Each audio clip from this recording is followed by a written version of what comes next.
If you like this video, make sure to subscribe to Downfall Network for more cool content.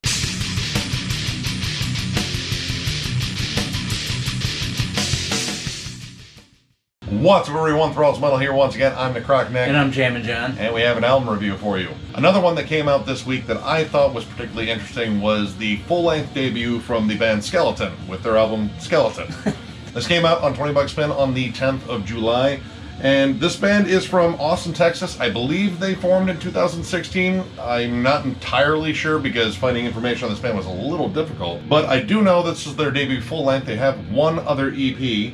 And this album really fuses black metal, punk, crossover thrash, and classic heavy metal into one really noisy, gritty, homogenized, awful thing that's really riffy and awesome.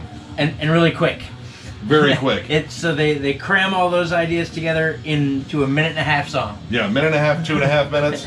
Maybe there's like a couple I think on here that are over 3 minutes, but most of the songs are really short.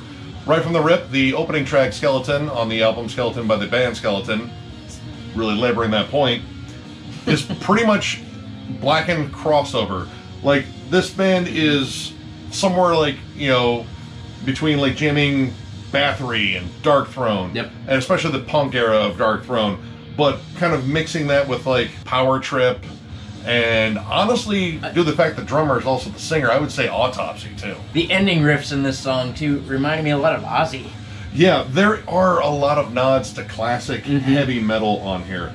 And that mostly comes to like the middle of the album. Towards the front of the album, it's really interesting because you get a lot more of the thrashy side, like the big chuggy palm muted riffs.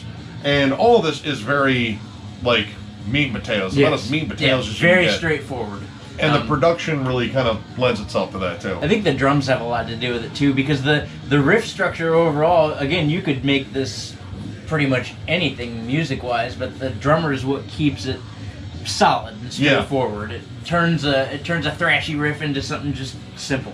I mean, he really sticks to these punk rhythms like D beats and such, but he does bring in a lot of blast beats. And when it goes to blast, it definitely shifts right into black metal. But the stuff that he does is really interesting. He's also the singer too, which is really interesting. Yeah, the band's got to stop that shit. You can't be really good at drums and sing at the same time. You got to stop. I mean, that's why I brought up Autopsy and Tomb Mold. Tomb Mold, dude. Braun Taylor from Mastodon. But Mark for Death and The Sword definitely labor the more thrashy side of things. In fact, like that really reminded me a lot of Venom, Slayer, but predominantly early Slayer when they were worshiping Venom. Yep. Sodom. Motorhead. 100%. In fact, that opening little double bass. Yeah, the opening double bass into the, and then it goes into like a High on Fire chug. Yeah. I mean, the opening double bass is 100% a nod to Overkill. But at the same time, of course, this reminds me a lot of a band like Midnight. Midnight is pretty much their top of the game, his top of the game, I don't know. But they're pretty much the ones that are really known for melding like speed metal, heavy metal, black metal right now. And this is very similar, except this is even grittier than I think Midnight is. Dude. Sounds like they were playing their guitars with guitar picks made out of sandpaper. But what's odd is the drums are very well produced. Everything else sounds really murky on there. Yeah, the drums are very clear, very present. The snare has a nice pop to it. The kicks are evenly mixed. The cymbals are all toned in really nice. But the crusty, gritty... I don't know, maybe that was the thing, like the drums sound too clear, we have to muddy things up. But I kind of like that because that's a little bit of that punk essence coming through, like, just bring the grit. Because these songs, in terms of structure, they kind of just stick to the bare bones. Like, there are very few movements within songs, but they execute them really well. But unfortunately, I think the punk aesthetic really comes out too much when it comes down to song length or where to stop a song. Yeah, because a lot of these songs abruptly end. They feel like incomplete thoughts. Yes. Toad was probably the first example of that for me, which I think the song title is a reference to Dark Throne's FOAD, because it's also an acronym. I don't know what Toad stands for, but I definitely know what FOAD stands for, courtesy of Dark Throne. That song just abruptly ends, and then later on you have A Far Land Away, which even has a lead-in track called Victory, that teases a more like just full-on black metal song. You know, it has its punk leanings, but it ends really, really abruptly. And even he looked at me and was like, wait, that's it? Yeah, dude. Like a song that kind of angered me almost was At War. Because it sounds like something Tony Iommi would have wrote in the beginning, but then it transitions back to something really safe, goes right back into just something simple where it could have easily taken another path. It could have had a Sabbath feel to it, because that was a more kind of doomy song, I thought At War was. It definitely did have like some doomier vibes. I kind of like, though, that it kind of leads you in. You think it's going to be like this big evil arena rock song, and then it turns into this thrashy barn. It turns into one of the most aggressive songs on the album, I think. I guess my biggest disappointment was the end of the closing track, Catacombs. And the reason I picked this out is because this song sounds notably different from anything else on the record. 100%. The guitar tone even changes to something a little bit more clean, ambient even. Yeah.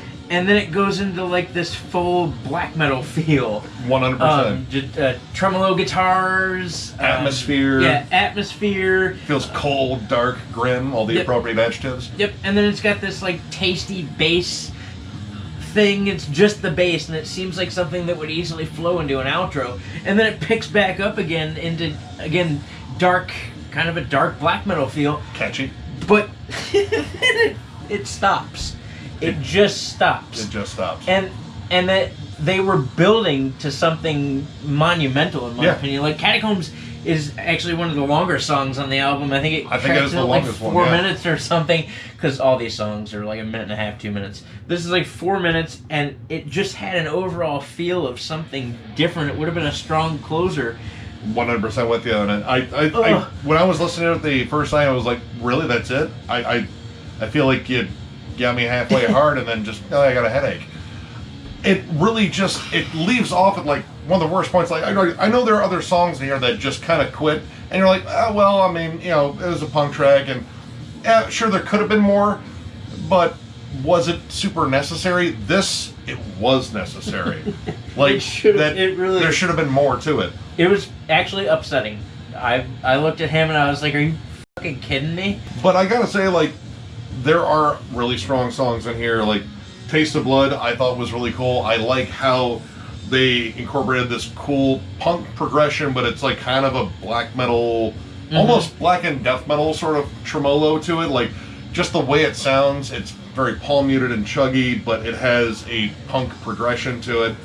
And there are these little, almost Thin Lizzy accents they kind of bring in, and it just kind of adds a little bit of flair to the song. The ending, too, I thought had a kind of a Baroness feel to it. A little bit. Kind of like somewhere in between the Blue and the Green album. Turn to Stone actually kind of brings in a very classic heavy metal feel, like early Scorpions or Judas Priest. The opening riff almost sounds like, a black metal band covering those bands. And I like the way that it pretty much starts off with this big, giant kind of arena metal riff, except played by a black and punk crossover band, whatever. But it speeds up in this kind of sneak attack into just this thrashy barn burner. Like, it turns into a punk song and a black metal song at the same time.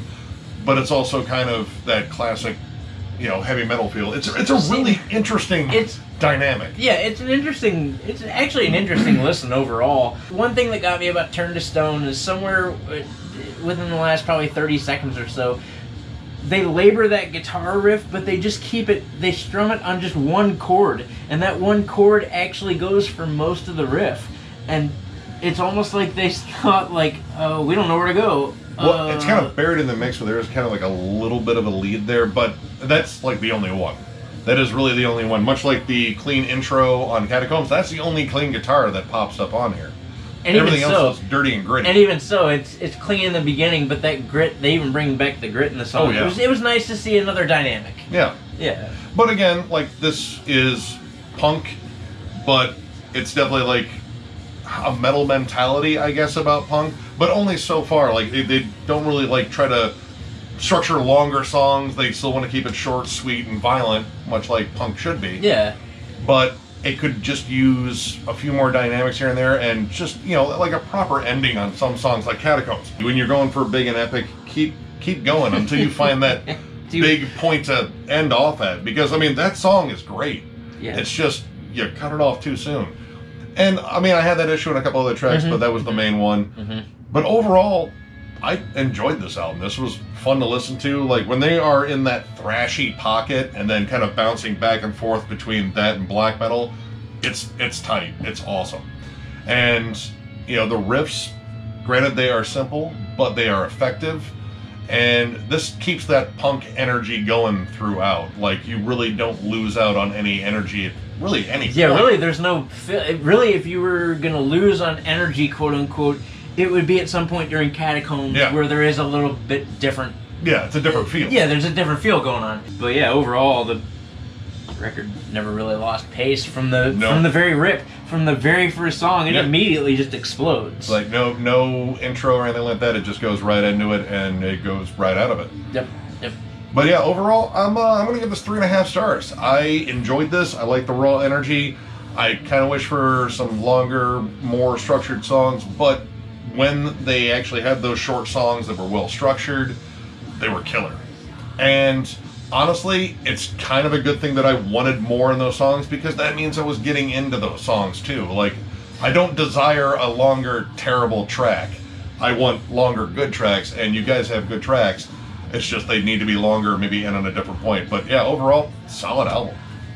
I mean, I'm going to give it 3 stars. One thing I will state most notably is this album is definitely not within my wheelhouse. It's not actually something I would probably typically listen to, but I wanted to check it out because I'd never heard of them, and that's something we do here on Thralls anyways. So, you know, I guess to further cap off what he said, they weren't bad songs at all. I just think that some of them ended too abruptly, and I felt like the songs could have been more powerful and could have been more unique and could have been more dynamic if it hadn't been an incomplete thought. Yeah. I don't know how to further elaborate on that. Like, I know, I get it. It just, I don't know. But it was decent, so yeah, I'll give it 3. Curious to see what happens next, I suppose. Yeah. They're off to a good start. Yeah. So, if you like the video, give it a thumbs up. And if you are new to the channel, subscribe, because we do stuff like this all the time. Also, we have a 5 CD giveaway going on. As soon as you jump on our channel, you should see that pretty much automatically playing as soon as you get on there. And we're also on Instagram. We're also on Instagram, where I will wholeheartedly admit that we need to be more on top of social media. I think we're sliding pretty much outside of YouTube, but not a big deal. So if you are in an unsigned band or an underground band, or maybe you just want a little bit of an extra push, if you send me a message on Instagram and send me your stuff to check out, I will definitely check it out and throw it on a segment of What's John Jamming. I'm already 5 in. This next one will be number 6, so if you like evil numbers, like 6. If Skeleton can put Skeleton in their album 3 times, I can say 666. Not a big deal. So with that, thank you guys for watching, and we will catch you later. Bye.